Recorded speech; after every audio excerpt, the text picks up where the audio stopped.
So my self వచ్చేసి అశోక్ అండి. Basically నేను ఒక ఫోటోగ్రాఫర్ని. మా ప్రాపర్ వచ్చేసి వరంగల్. సో 2018లో వెస్టీజ్ ఆపర్చునిటీ రావడం జరిగింది. సో ఫోటోగ్రఫీ నాలెడ్జ్ మాత్రమే ఉండే, నెట్వర్క్ యొక్క నాలెడ్జ్ ఏమీ లేదు. సో ఇలాంటి మీటింగ్స్ వచ్చినప్పుడు సో బిజినెస్ యొక్క గొప్పదనం తెలిసింది. 2019లో వచ్చేసి మేము ఢిల్లీ ఎఫ్ఆర్యూకి వెళ్ళాము.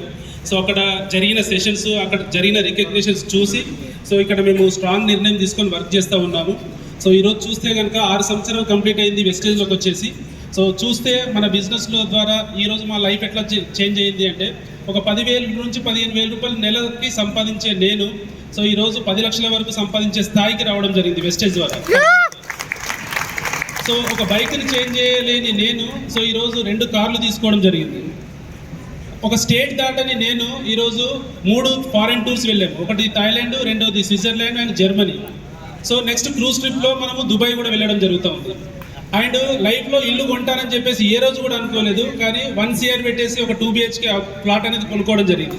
సో బికాస్ వెస్టేజ్ అనేది ఒక అద్భుతమైన ప్లాట్ఫారం. సో ఈ ప్లాట్ఫారం ప్రతి ఒక్కరికి అవకాశం ఇస్తూ ఉంది.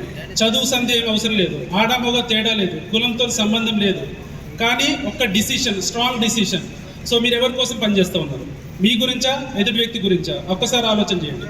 ఒకవేళ మీ గురించే మీరు పనిచేస్తున్నట్టు అయితే కనుక, మీరు గత కొన్నేళ్ల నుంచి పనిచేస్తున్నప్పుడు మీకు వచ్చే ఆదాయం 10,000, 20,000, 30,000లోనే ఆగిపోయింది అంటే సో మీ లైఫ్ ఎట్లా ముందుకెళ్తుంది? సో ఇప్పుడు మారుతున్న కాలం ప్రకారం వస్తున్న డబ్బులు సరిపోవు. ఈ వెస్టేజ్ ఆపర్చునిటీ మీరు తీసుకోగలిగితే ఖచ్చితంగా 3 తరాల జనరేషన్ అనేది మీరు మార్చచ్చు. అట్లాంటి ఒక గొప్ప అవకాశం. సో జస్ట్ ఇంట్లో వాడుకునే ప్రొడక్ట్స్ని మార్చుకొని బిజినెస్ చేయొచ్చు. కేవలం 5,000 రూపాయల వ్యాపారంతో ఈరోజు 10 లక్షల రూపాయల వరకు సంపాదిస్తున్నాము అంటే ఎక్కడ ఉంది ఇలాంటి బిజినెస్? సో కాబట్టి నిర్ణయం గట్టిగా తీసుకోండి. ఇక్కడికి వచ్చిన ప్రతి ఒక్కరు కూడా దీపక్ పటేల్ సార్ 3 రోజుల నుంచి కంటిన్యూ సెషన్స్ ఇస్తూ ఉన్నారు. సో ఆయన మాటలు మనకు అర్థమైనట్టు ఈరోజు లైఫ్ చేంజ్ అవ్వచ్చు. సో తెలంగాణ గడ్డ DUCD Adda. Take a right decision. Thank you. Wish you.